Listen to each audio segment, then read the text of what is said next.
Buddy, we're going to have you take your seats. We're going to get going in just 1 minute.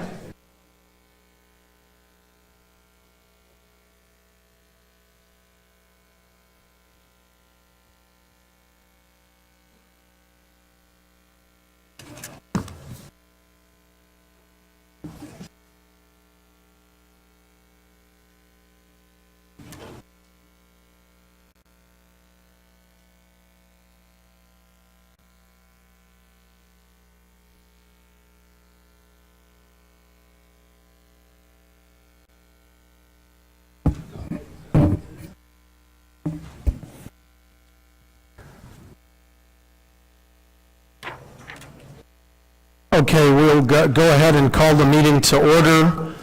There are no agenda changes this evening, and I'll ask the clerk to call the roll, please. Nicolosi? Here. Red? Salgado? Schultz? Here. Tassoni? Webster? Westcott? Wilson?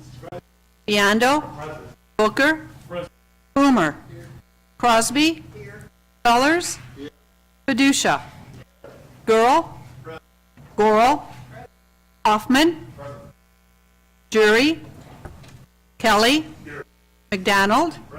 19 present, 1 absent.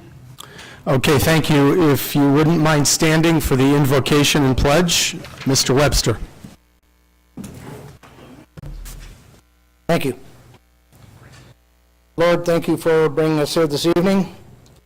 Help us make the proper decisions for the citizens of this county. I wasn't too prepared. Amen. I pledge allegiance to the flag of the United States of America and to the republic which it stands, one nation, under God, indivisible, liberty and justice for all. Good enough. Thank you, Mr. Webster. We do have a presentation tonight, and my friend Mr. Tim Demke from the Rockford Park District is here. And Mr. Demke, if you don't mind coming on up here, great to have you with us tonight.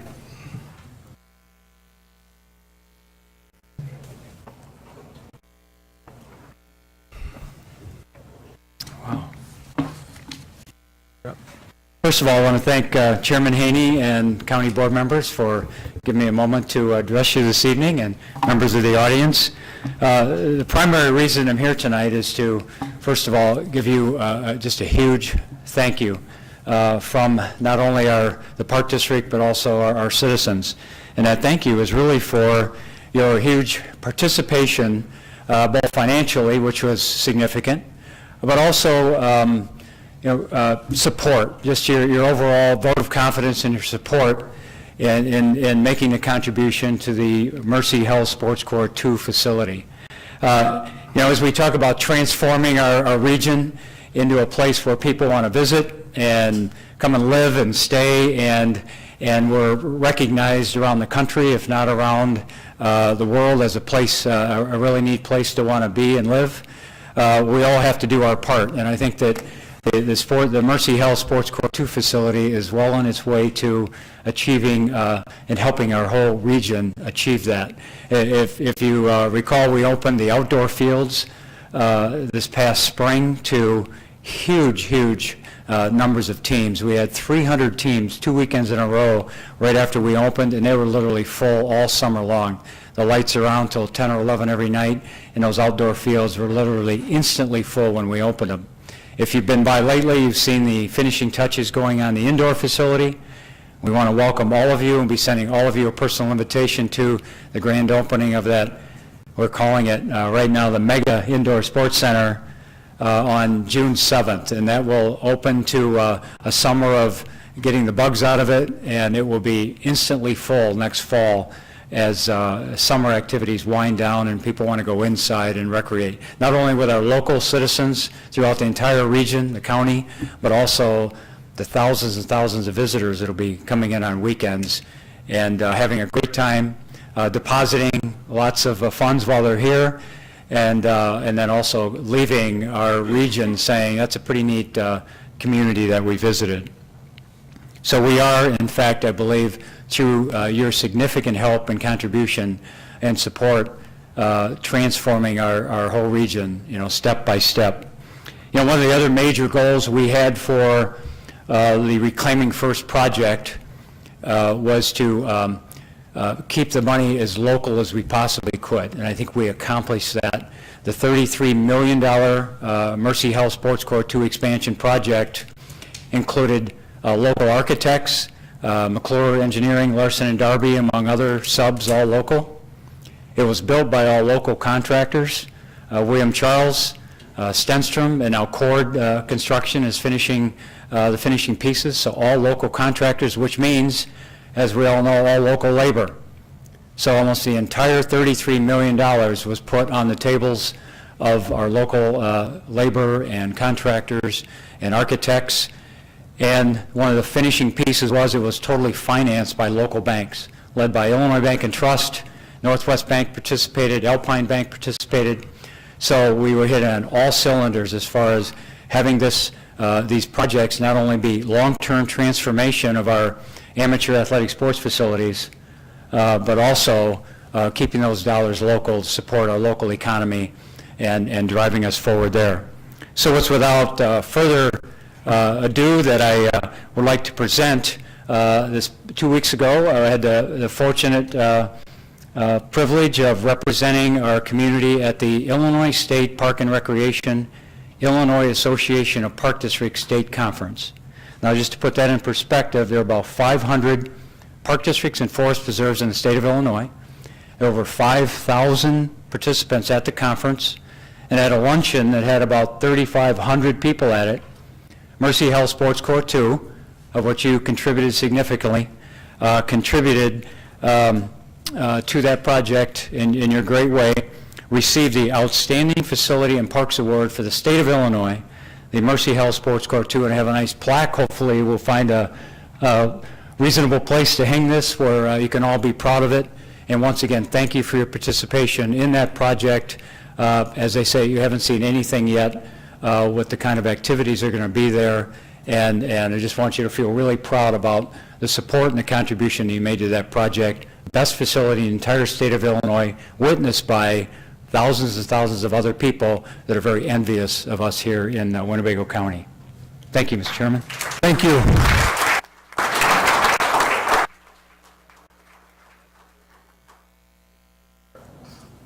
Stay right here. If you'll indulge me just for a minute, we have a proclamation in recognition of Executive Director Tim Demke as a distinguished community leader in Winnebago County. I know Tim personally for many years, and I think this is very deserving, and as somebody involved in what we're doing, a great example for me to follow as we go forward.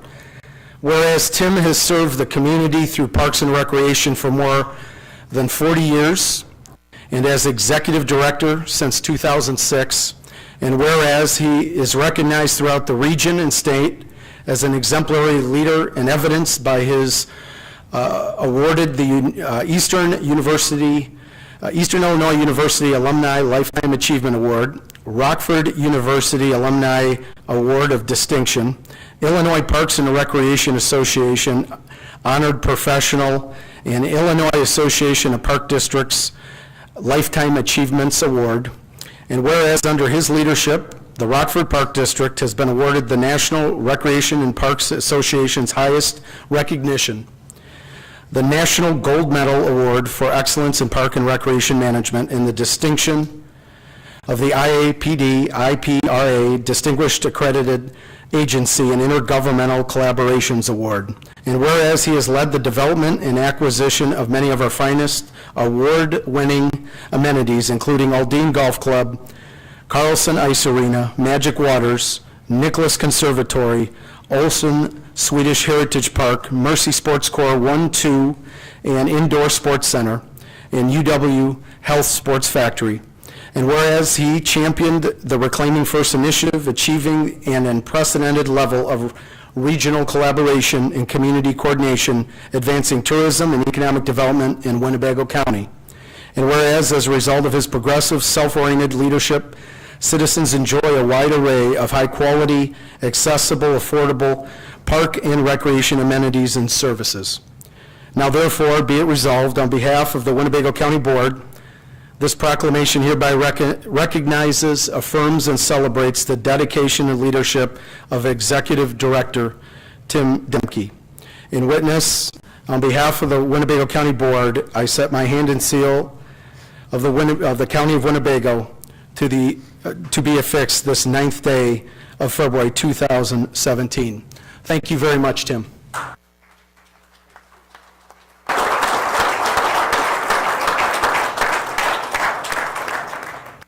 P.S. He cannot have Julia Holstead back.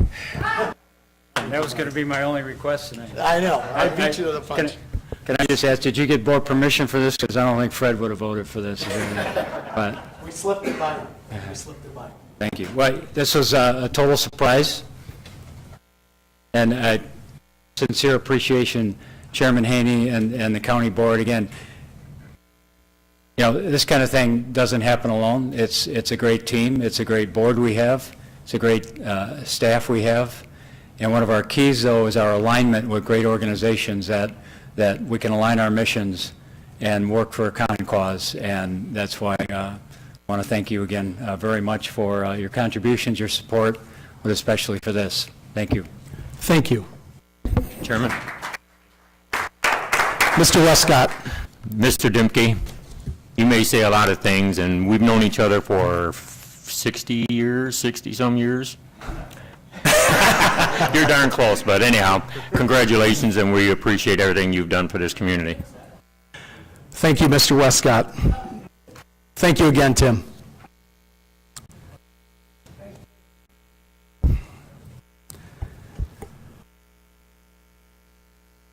Moving on to the minutes, may I please have a motion to approve the minutes from January 12, 2016, and to lay over the minutes from January 26, 2017. I have a motion by Mr. Nicolosi, a second by Mr. Hoffman and Mr. Boomer. Any discussion on the minutes before us? Hearing none, all those in favor signify by saying aye. Any opposed? Motion passes. Announcements and communications, Clerk Mullins. The items listed below were received as correspondence. Okay, to be placed on file. Thank you very much. Next item of business, we have board member correspondence. Mr. Wilson. Just a reminder, next Saturday at Memorial Hall at 1 p.m., there will be a program that will have the Tuskegee Airmen. We have 3 of those individuals, and the Korean-era vets. They're all African-American. There's 3 of those. And on Sunday, the 19th, we'll have the Montford Point Marines, and they are an all-black Marine group, and we have 3 of those, and we have 3 Vietnam-era African-Americans. The cost is for senior citizens like me and Joe Hoffman and a few others is 0. For students that are attending school or college is 0. Anybody else, $5. Thank you. Thank you very much. Before I go to Mr. Hoffman's hand that popped right up, if we could maybe in our next board memo just include those 3 dates to get out to everybody in case they didn't write those down. Thank you, Mr. Wilson. Mr. Hoffman. Thank you, Chairman. Just for the record, Elsie's much older than I am. That'll be noted in the minutes, I am sure, by 3 months. Any other board member correspondence? Seeing none, then we'll move to the chairman's report. Just a quick couple things here. Board packet. The pace in which you guys get the board packet information in the coming weeks, maybe it'll stretch to a month or so. We'll let you know it's coming ahead of time. We're going to tweak the process, maybe where you get some things a little bit earlier. We'll communicate it through committees, of course, but some of the information that maybe you're getting on the afternoon of a board meeting, we're going to try to back that up. But to do that, we got to make some administrative tweaks so that they get things a little faster. But we're going to work through it, and we'll communicate through that. The next item is the 60-day findings and then any potential next steps. I'll say this very bluntly and with all due respect, is the message delivered by the board to me as a new chairman was sent and delivered. You're giving me a chance, and you've really gone out of your way to work with me, but you wanted to be communicated with. And I understand that we dropped a boulder in the middle of the swimming pool here. But at the same time, there is no way, unless we're going to intentionally circumvent the Open Meetings Act process, to share information that I believe you have a right to know. That being said, the main thing is this isn't personal and it's not about the past. It's where do we go from here? And when we get where we want to go, then there's going to be a next step and a next step. All good organizations go through that process on a continuous basis. What I would share very quickly, so that the focus is on next steps, is, there's a lot of things we can consider and have real good discussions about administratively and at the board level around things in the HR world. Finance, budget, host fees, the 1% public safety tax, in some disclosure things. One thing I just want to say, I talked to the state's attorney today, and I'm really excited about this, and I think it's worth exploring administratively, and then bring it to the board through the committee and board process to formalize any action steps, is if we ever have, and all organizations of any size, could have at a point, issues related to HR. One of the things we're going to talk about with the state's attorney is having a little bit of a partnership perhaps between the state's attorney and HR, where if there's an issue from a policy standpoint or in an execution standpoint, that there's maybe a little bit of partnership, increased partnership between HR and the state's attorney, someone from their office. We want to make sure we review policies first, but then when it comes to executing them administratively, maybe having a couple of people put eyes if there's an elevated problem. That way it's not handled out of one office or out of the chairman's office. It's handled at the professional staff level, and it involves the legal side of the house and also the professional HR side of the house. That's just something we're going to talk about as we go forward. There are a number of policies that are coming forward, a couple of them to the Finance Committee, several of them to the Operations Committee. Perhaps there's even going to be some conversations going to the Economic Development Committee as it relates to host fee discussions.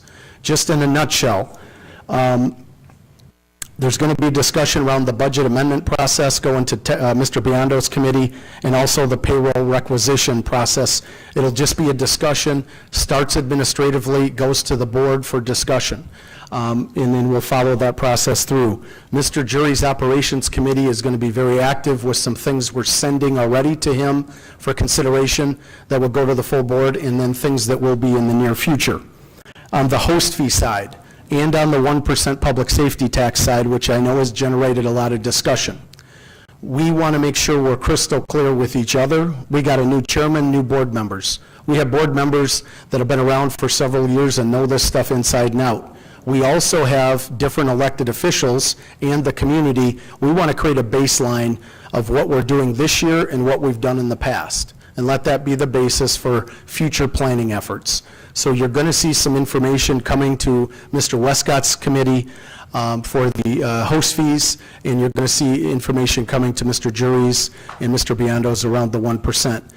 Down the road, as we update our website, you're not going to have to FOIA or say, I don't have information if you're in the community. It'll be on our website, laid out historically, based on metrics we provide, and we report out to the community that way.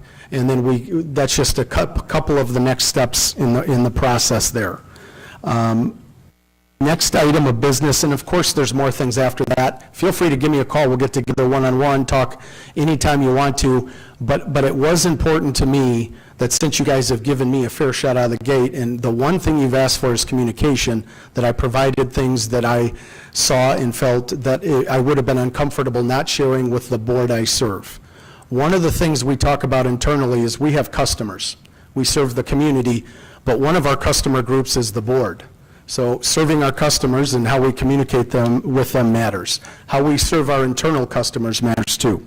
So good discussions ahead. Next item, quarter two report out. There's some things coming at the end of the second quarter of our budget year where we're going to do some reporting out here as a county. We're formulating that plan now, but I just want to put that on your radar, that there'll be some reports coming that'll be available countywide here at the end of quarter two. We've already mentioned the budget amendment process, new hire process, so that would kind of conclude the chairman's remarks. Are there any questions you have for me at this time related to anything we've shared this week or in the last few minutes? Yes, sir, Mr. Wilson. Yes, I like the HR part. In fact, I talked to the past chairman, and I said to you that there needs to be something done with all the other elected officials that have their own islands, and they're dictators of their own islands, and they rely on HR just to fire folks. Well, we need to have them all centralized. Wherever these folks are right now, they need to be at 404 Elm Street. That's where it should all start and finish. Thank you. Thank you, Mr. Wilson. The one thing I'm hearing from the elected officials to their credit is they're very open to discussions relating to where it makes sense to align. They're open to those discussions. And just like I think sometimes it's fair to say and defend the board and say, hey, you need to know this about the board, they think this, because that's what I'm hearing from them. In this case, I am absolutely hearing from the elected officials. They want to be part of the discussion and see where there's alignment and where it makes sense to centralize some policy discussions or some actions. I think people are open to the discussions as long as they're part of it, and that's a fair point too. So updates on that coming. I got Mrs. Red, then Mrs. Gorel. Mrs. Red. Thank you, Chairman. Can you enlighten me on that 1% tax? I don't think it's being used for what it was meant to be used for. Well, and that's where what I've run into is I have a discussion with Mr. Biondo out of the Finance Committee, and he can almost chapter and verse tell you 400 pieces of facts related to the 1%. But then there's maybe in other cases, there's stories about the past or perceptions or things that have changed over time. And so I think what's very important as we go forward is to take a time out and say, we're going to look at the 1% and make sure everybody has the facts about what has happened to this point. Everyone has the same report. We go over that report. That'll be coming in coming weeks. And then we're going to say, this is what we're doing this year.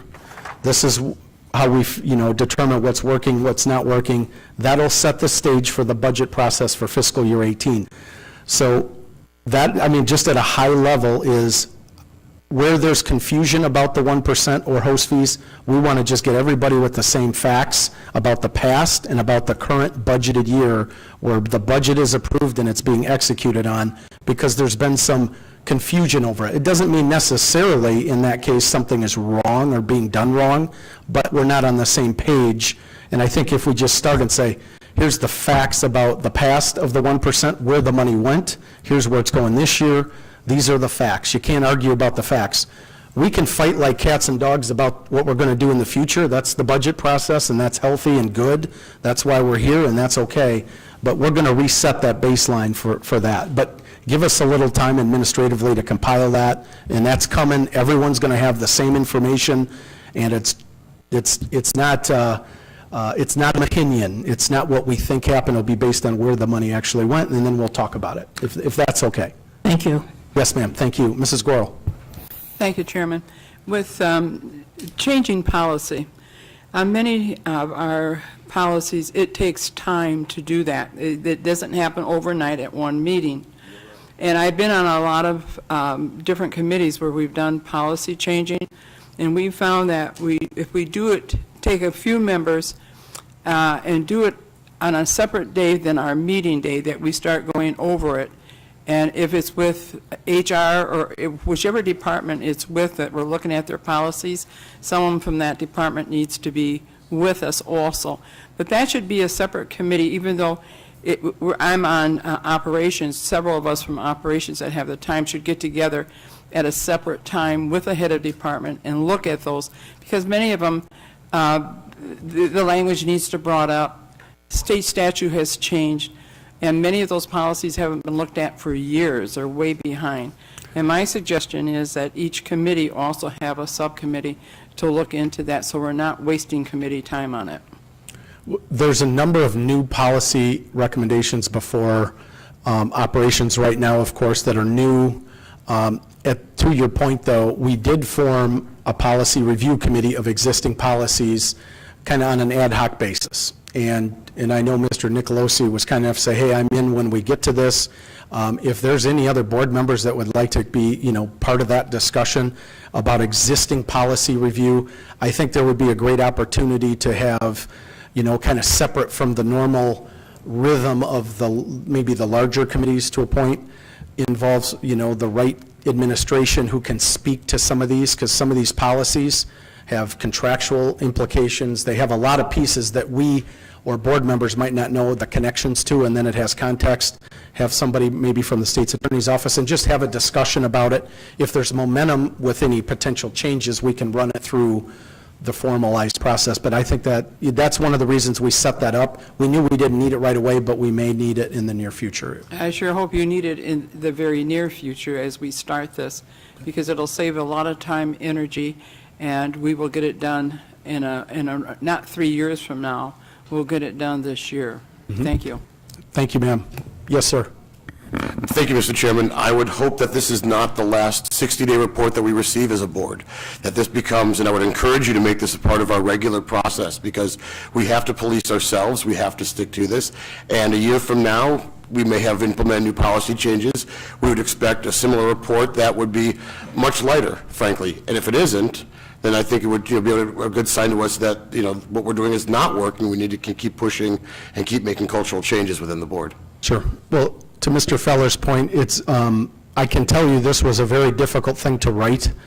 It was a very difficult thing to hit send on, but at the same time, I am 100% confident that there'll be future reports, but they will be much different in nature, and will go from maybe things we found that we want to make some changes to then the reports of the future are, here's the next steps in a planning process. So it's going to get more strategic as we go forward. So, but that doesn't mean the information's going to stop. It just means we went to the next level, and we're going to get there.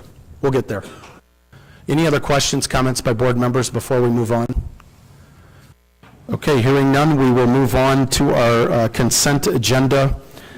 May I have a motion to approve our consent agenda? I got a motion by Mr. Nicolosi, a second by Mrs. Crosby, Mr. Fellers, Mr. Fiducia. Any comments on the consent agenda? Hearing none, all those in favor signify by saying aye. Any opposed? Motion passes, consent agenda passes. Next item on the agenda, we'll start our committee reports. Lengthy set of items from Mr. Biondo and the Finance Committee.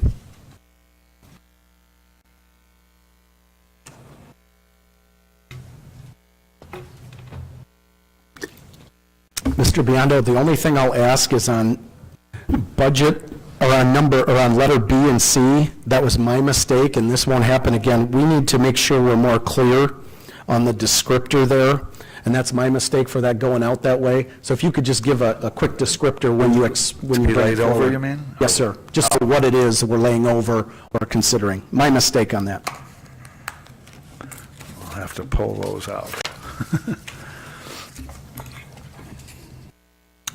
Okay, thank you, Mr. Chairman. The first item is item B, which is Budget Amendment 2017-008, which is the detention center. It's basically to pay for the 4 detention officers, and it's $50,000, and after this year, it'll be $205,000. So I would first like to read that in.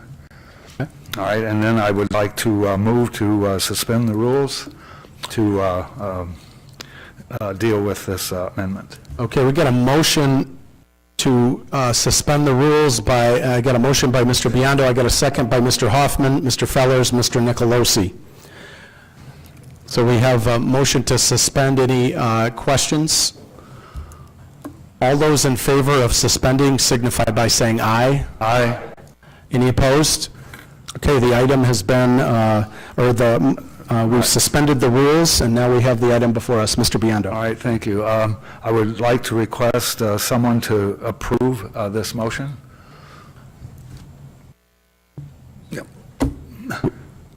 We got a motion to approve. We got a motion to approve. May I have a second? We have a second by Mr. McDonald, so now we have before us is the detention center, the four positions before us for consideration. Motion and a second. Any discussion by board members?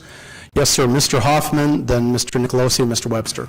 Thank you, Chairman. I just want to state, I understand that these positions have already been hired without the authority of the board or our input.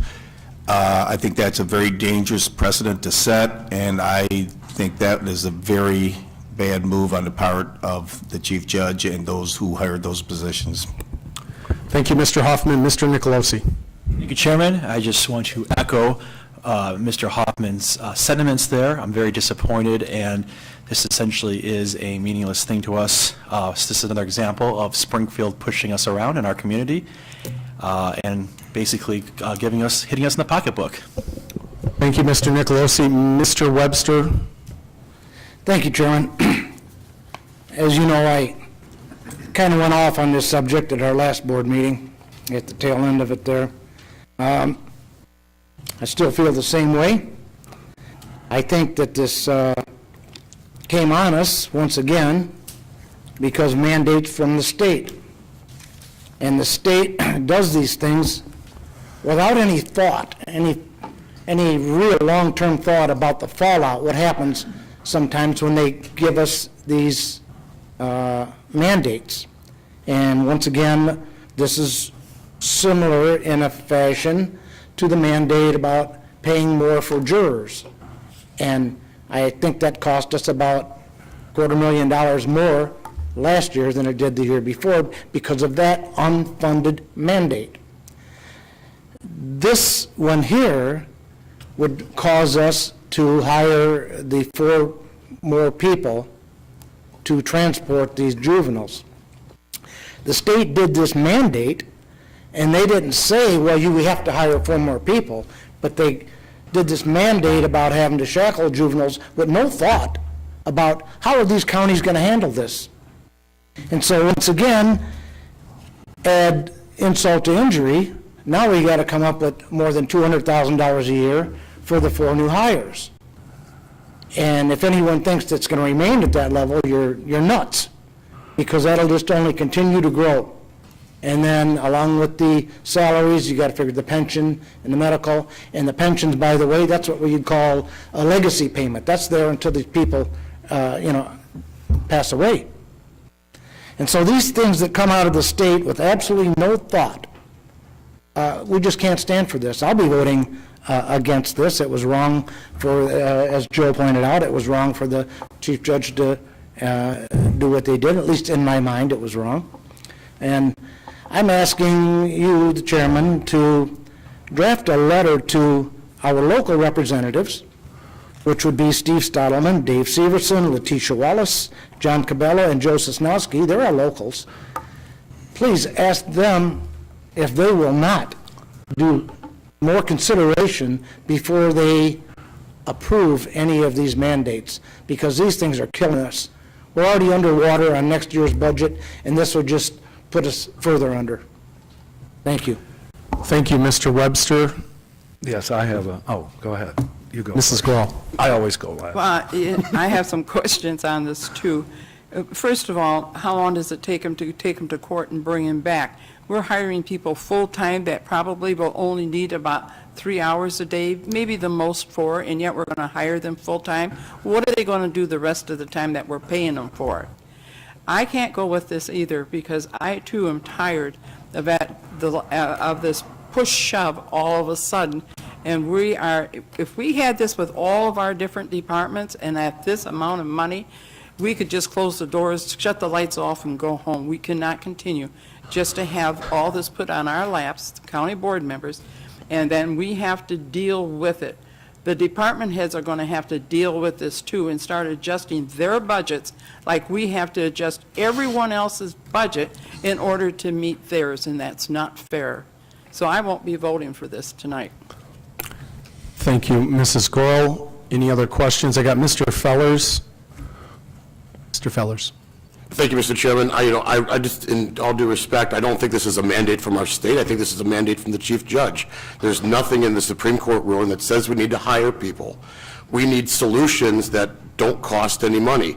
And if we're going to be transporting and then not shackling juveniles, and I would love to know when we started doing this, because there was some point when we weren't and everything worked out just fine. I don't think there was a rash of juveniles trying to escape from court. That we look at other solutions, because there are plenty of non-monetary based solutions to getting this done for everyone to be happy and for our public safety officers to be safe themselves. I also will not be voting for this. Thank you, Mr. Fellers. Mr. Wilson, then Mr. Hoffman. Thank you, Mr. Chairman. I, too, will not be voting in favor of this. In reference to respect, it's a lack of respect to us county board men and women when things like this happen continuously, where people go out and hire folks, and then they come to us and say, why don't you okay this? Well, today I'm not. Thank you. Thank you, Mr. Wilson. Mr. Hoffman? Thank you, Chairman. Just a quick follow-up. I probably agreed mostly with Mr. Fellers. I think Mr. Webster's heart's in the right spot, but I disagree that this is a mandate from the state. As I looked at it, when I ran the detention home, we had 4 less staff than they have out there now, and we had the same population. We had the same rules. We never handcuff kids in court. So to me, this is a way that they're trying to drive a Cadillac in that department while the rest of the county driving a Yugo. And I feel like it's a money grab, and that's why I won't be voting for it. Thank you, Mr. Hoffman. I have Mr. Fiducia and then Mr. Webster. Thank you, Mr. Chairman. In my law enforcement background, too, this is something that's dear to my heart, but it's very, very sad to me when I have to look at fiscal responsibility and public safety, because I want to give the most I can to public safety, but I have to be fiscally responsible to the constituents in District 11. And right now, the county is in peril. And I do believe that there are other creative ways that all department heads, not only over at the court system, can save money for Winnebago County. So sadly, I'm going to have to be on the side of being fiscally responsible and not supporting this. And I do this with an extremely heavy heart, simply because public safety is one of my main issues, and this is something that I think we could get a little bit more creative on. Mr. Webster. Yeah, thank you once again. Yeah, this is in response to Mr. Fellers and Mr. Hoffman's comments there. I think you missed a little bit of what I said there. I didn't say that the state mandated for us to make 4 hires. Quite the contrary. I said what, by their actions, it's similar to the mandate about paying jurors more money. In that fashion, it's still going to cost us more money. So the state didn't mandate us doing the hires. They just they said that we can't shackle them, and that puts us in this position where we would have to come up with the way to transport them. Okay. I just want to straighten that out. Thank you. Thank you, Mr. Webster. Mr. Booker. Thank you, Mr. Chairman. I just wanted to bring everyone up to speed that, yes, we don't like when it's being shoved down our throats. People are asking for alternatives. I just wanted to remind everyone that the custody and transport of detained minors is the responsibility of court services and law enforcement. There are no other alternatives that exist. The other alternative would be to use a road deputy to make a transport. A sheriff's deputy's salary versus a probation or detention officer's salary is quite different. And we just got to keep in mind that utilizing a sheriff's deputy is taking him out of his patrol area. People have expectations of of having a patrol area answering their calls instead of being used for transport. So I'm a little concerned about the liability exposure as well. Thank you. Thank you, Mr. Booker. Before I turn it back to Mr. Biondo, I would just add a couple things. Just so we're clear on this vote versus probably one that's coming in the next month or so with the public defender's unfunded mandate. This one was from the Supreme Court, I believe, just so we're clear. Correct. And the next one is from the General Assembly. But as requested, we will put together a letter, make sure the entire board sees it before it gets fired out, because I think there's a shared sentiment that we just want to be mindful of this, given our circumstances. The other thing I heard clearly, and it's been a subject of discussion, is, in my interpretation of this anyway, is the board saying no tonight, and it sounds like that might be the case. We're not saying to the chief judge he shouldn't comply with the mandate. It's that he should find it in his existing budget and work within his existing parameters of his budget on this. So that doesn't mean he couldn't proceed since, you know, where he's at. It's just that we were asking him as a board with this vote to find the money in his budget. I just want to make sure I'm communicating the intentions of the board here. We're not saying to not react in any way, shape, or form to what came from Springfield, but to do so within his budget at his determination. Mr. Biondo. Yes, I believe that's absolutely correct. One of the things that is a deal for me is the lack of respect, as Mr. Wilson said. This year, Winnebago County, I'm not a great speaker, so I'll just read it. This year, the Winnebago County faces a deficit of greater than $4 to $5 million due to decreasing revenues, unfunded mandates, and additional expenditures by county officials. Statute 55 ILCS 5 requires the annual county budget to be approved by a simple majority of the county board, 11 votes. We've done that. Then allocated to department heads and elected officials based on revenues from all sources that we have.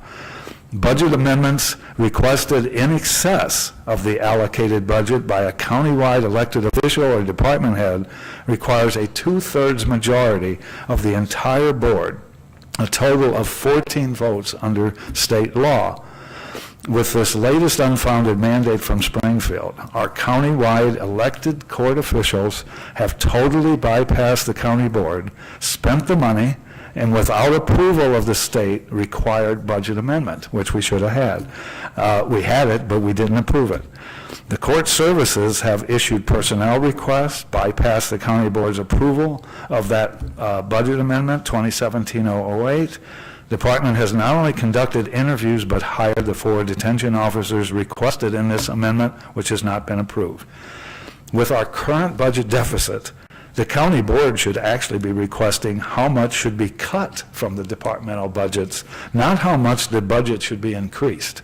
The Public Safety Committee and the Finance Committee, by a vote of 9-2, did not recommend approval of the budget amendment that's before us of $50,000 to the board as a whole, and ask that the department stay within its allotted budget. We're not telling them not to do it, but you stay within the budget and use what you have. Otherwise, when you do a budget amendment, that means everything else you have is obligatory. There's no lower priority that you can do without, and I don't think that's the case. So I will also recommend that we vote no. Thank you, Mr. Biondo. We have Mr. Grill. Thank you, Chairman. Just real quick, about the 4 individuals that were hired through the department, what will happen to them, seeing that we never passed this and that they circumvented board procedure and policy? Is there anybody here that can answer who hired them and where that permission came from? I could speak to this piece of it, is that as is right now, is the judge will have his hires. As of right now, how everything sits. However, the expectation, and that has been communicated to elected officials, is if a budget amendment is rejected, then we are sending a message that we would expect you to find the money in your existing budget between now and the end of the fiscal year, so it's at a zero balance. That is the present state. There is something we're going to be bringing to Mr. Biondo's Finance Committee regarding payroll requisition process. So in essence, how I understand it is certain things need to happen for payroll to be turned on, which would include elected official sign-off. We have not perfected that process, but we're going to be talking to some other counties. Again, we're not the only ones going through this. Other counties are finding a clean way to maneuver where we respect the autonomy of the electeds, but also keep the authority on the budget side of the board. Mr. Groh, we're not there yet, but we're in process, so expect conversation. In the meantime, it has been communicated that, the ask of the board is we stay within budget and find it. Excellent. If I could just follow up, could we get a little synopsis of where the 17th Judicial Court is sitting financially? I heard that possibly next year in the middle of, or this year, that they'll actually be in a deficit. Is there somebody? They were in a deficit this last year. That's what I remembered. I just don't understand where they're going to find $200,000 from their budget without a budget amendment coming from the general fund, is my question. If with your permission, to get you accurate information, if we could bring a little update on that item maybe to the next Finance Committee, so that we're clear. We're also getting to a point with Carla being now in for a few weeks, and we've hit our first quarter mark. Between the first and second quarter, we're going to start getting more reports on how we're all doing. We don't, in building on what you said, we don't want to make it about one department. How are we all doing year to date, and how is that reconciled? How does that make sense? And that way the board and even department heads and elected officials are not caught off guard thinking they're on budget if they're not, because that's unfair to everybody, including them. So building a process where you know where you're at to date is as important as some of this other stuff as well. Yes, sir, Mr. Fiducia. Thank you, Mr. Chairman. Listening to Mr. Biondo, it sparked something in my memory that this has happened before. Yes, it has. And you know what? I'm sitting there listening to this now. This happened before. That's that way. That's behind us. I want to govern to now, and I want to thank the board members right now that are standing up and actually asserting themselves in this point to be heard. And no disrespect to any electeds, to the chief judge or anyone like that, but I think this board is moving forward. And I would like to ask you also to ask the question. Thank you, Mr. Fiducia. I think we're ready. I'll turn it, anything else, Mr. Biondo, are you good? That's good. Okay, seeing no other questions, all those in favor of the detention center budget amendment signify by saying aye. I'll raise your hand. I stand corrected. We're going to do a roll call vote on this one. Right. And I'll ask the clerk to call the roll. My apologies. Thank you. Red? Salgado? Schultz? Tassoni? No. Webster? No. Westcott? No. Wilson? Biondo? No. Booker? Yes. Boomer? Crosby? No. Fellers? No. Fiducia? No. Girl? No. Borrell? No. Hoffman? No. Kelly? No. McDonald? Yes. Nicolosi? No. 2 yes, 17 no, 1 absent. Motion fails. Okay. Mr. Biondo. All right. Item C is 2 budget amendments, 2017-010 and 011 to be laid over, so I'm reading them in. Thank you, sir. All right. And then I would also then like to move to suspend the rules because these were unanimously approved, I believe. We have a motion to suspend the rules by Mr. Biondo. I have a second by Mr. Girl. Motion to suspend is before us. Any questions by board members On the motion to suspend, Mrs. Gurl. So we're doing it as Yeah, I was going to, yeah. item D all the way to item R? No, this is item C only right now, because we're doing those two budget amendments, and I didn't say what they were, but they're two grants from the Department of Justice Office on Violence Against Women, and this one is, the number 10 is for $311 and $311,617, and the other is for $169,870. It doesn't use any county match, it's all grants. So I'm just motioning that we approve both. We got a motion to approve both the grants. Motion to suspend, then we'll deal with Yeah, that. I'm sorry, yeah. Any other questions by board members before we vote to suspend the rules? Okay, hearing none. Are there any opposed to the motion to suspend the rules? Any opposed? Any opposition? Okay, seeing none, I'll ask the clerk to vote, to cast a yes vote to suspend for all members present. Now we have, back to Mr. Biondo. I'd like to move the budget amendments 17-10 and -11 for approval. We got a motion to approve by Mr. Biondo, a second by Mr. Westcott, Hoffman, Mr. Wilson, Mr. Fellers, and Mr. Gurl. The item is before us. Any discussion, questions by board members? Seeing none, are there any opposed to this budget amendment? Seeing none, I'll ask the clerk to cast a yes vote for all members present. Motion passes. Mr. Biondo. Thank you. I'd now like to read in items D through R for their first reading.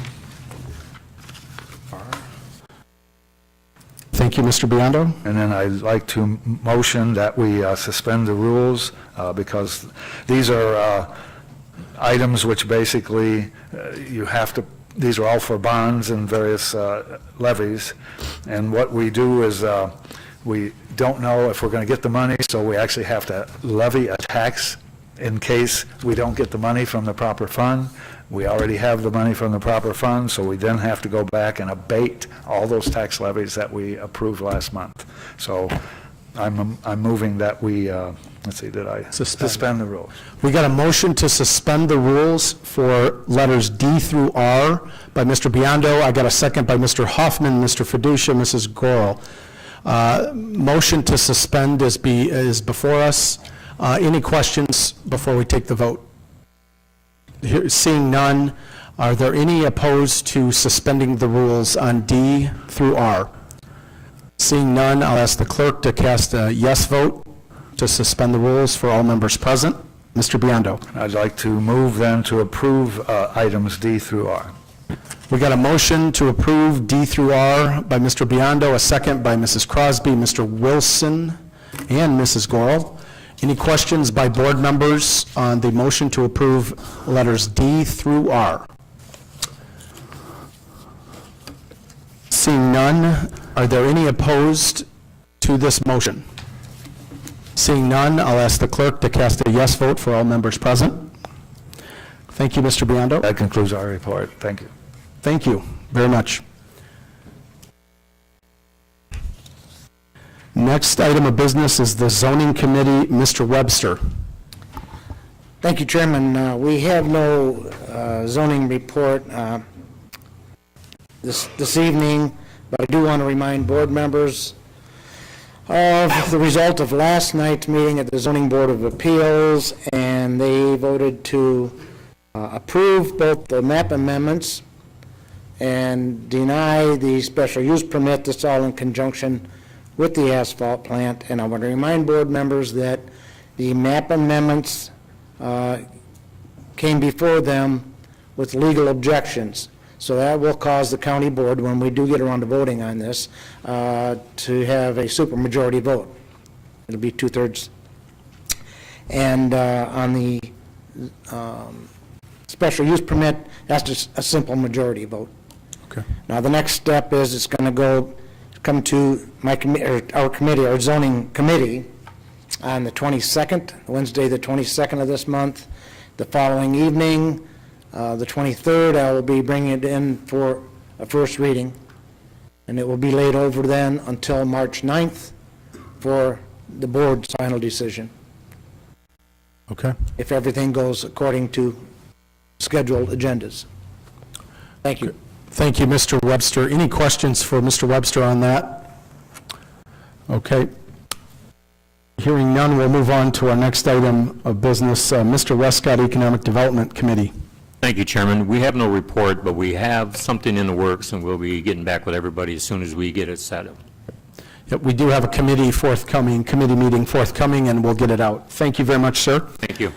Operations Committee, Operations and Administrative Committee, Mr. Hoffman, pinch hitting for Mr. Jury. Yes. We have an ordinance amending Chapter 50 of the Winnebago County Code to be laid over. Okay, thank you very much. Next item of business, we have Public Works, Mr. Kelly.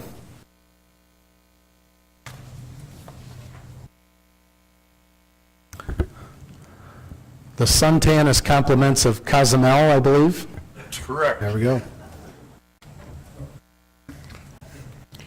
Our first resolution this evening is authorizing the modification of an agreement with Bell Valley Commons LLC regarding improvements on Bell School Road from Newburgh Road to Mill Road. And I will move its adoption. I have a motion by Mr. Kelly. I got a second by Mr. Boomer, Mr. Tassoni, Mr. Girl. Item is before us. The Bell Valley Commons vote is before us. Any questions by board members? One thing I'll add really quick, just so we have clarity on the board floor. This was originally brought to the board, I believe, in late November. At that time, it was a 10-year term, no interest on an item that had been kind of lagging for some time.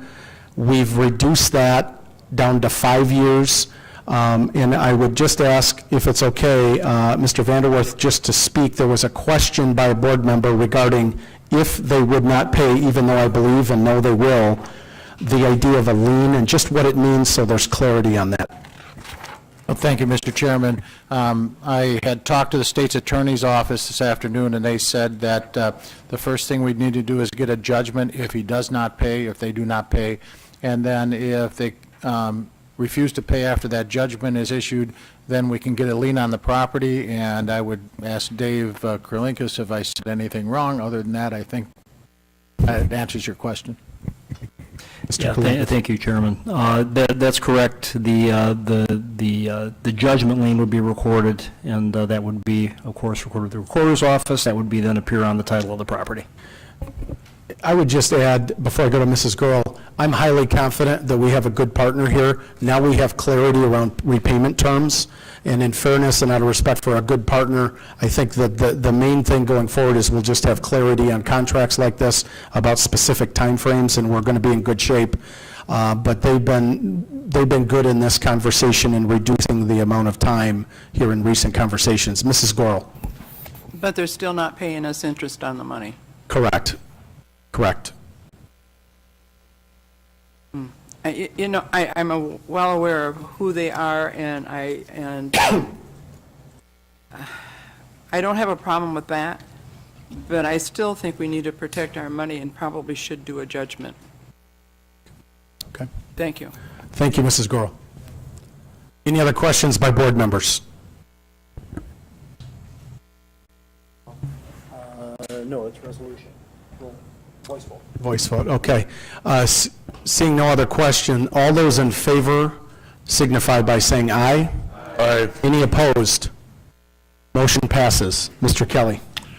Our next item is an ordinance establishing a speed zone on Friday Road from South Bend Road to 3,000 feet south in Rockford Township to be laid over. Thank you, Mr. Kelly. Oh, I'm sorry, Mr. Girl. Thank you. I'd like to make a motion to suspend the rules on this. We have a motion on the floor by Mr. Girl, and I see a second by Mr. Tassoni to suspend the rules. Any questions before we take the vote on suspending the rules? Seeing none, are there any opposed to suspending the rules? Seeing none, I'll ask the clerk to cast a yes vote for all members present. Rules are suspended. Mr. Kelly. and I will now move the adoption of said ordinance. We have a motion by Mr. Kelly on the speed zone, a second by Mr. Boomer, Mr. Gurl. Item is before us. Any questions by board members? Seeing none, is there any opposition to this motion? Seeing none, I would ask the clerk to cast a yes vote for all members present. Motion passes. Mr. Kelly. Next, we have a resolution appropriating the local share of funds and authorizing the execution of a local public agency agreement for federal participation for the installation of new signs on curbs at various locations throughout Winnebago County, and I move its adoption.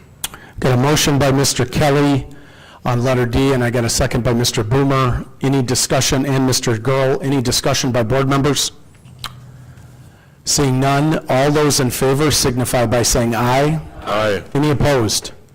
Motion passes. Mr. Kelly. Next, we have a resolution appropriating the local share of funds and authorizing the execution of a local public agency agreement for federal participation for the replacement of the Sumner Road Bridge over Sumner Creek, and I move its adoption. We got a motion on letter E by Mr. Kelly. I got a second by Mrs. Crosby, Mr. Boomer. Any discussion by board members?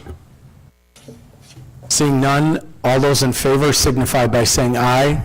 Aye. Any opposed? Motion passes. Mr. Kelly. I believe Mr. Vanderwerf would like to speak to road posting. Mr. Vanderwerf. Thank you, Mr. Chairman. I wanted to make sure that I informed county board members that as we move into spring and the weather turns warmer, our roads that do not have a structural surface need to be posted. We, with several other counties that surround us, are planning on starting the postings next week. We plan on putting up the weight limit signs on Monday and then start enforcement on Tuesday.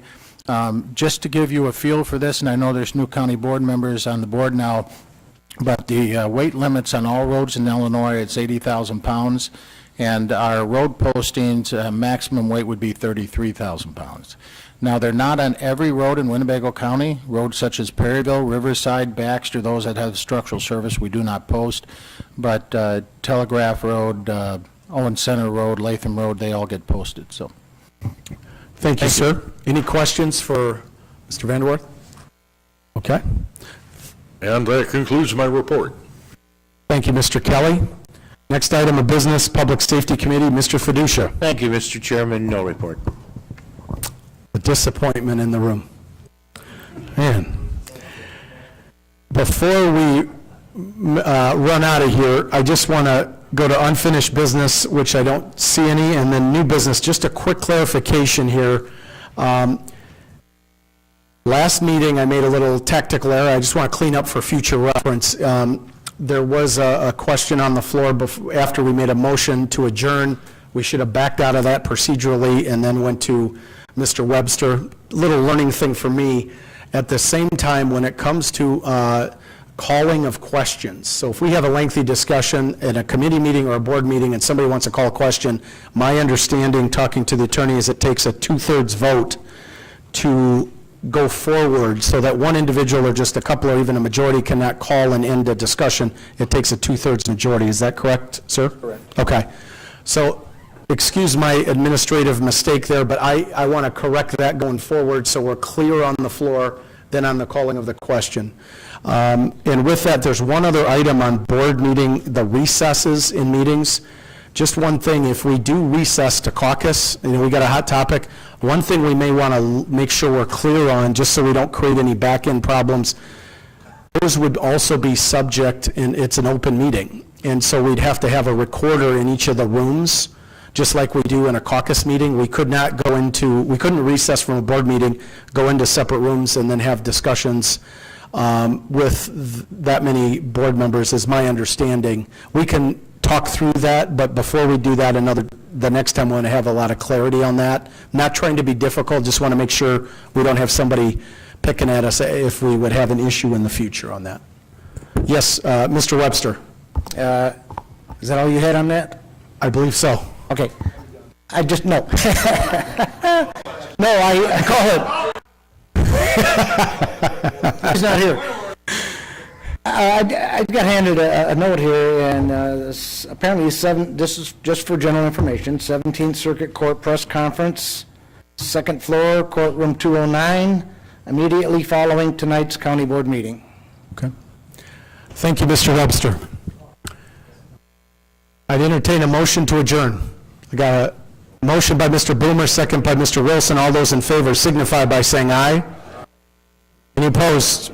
Meetings adjourned.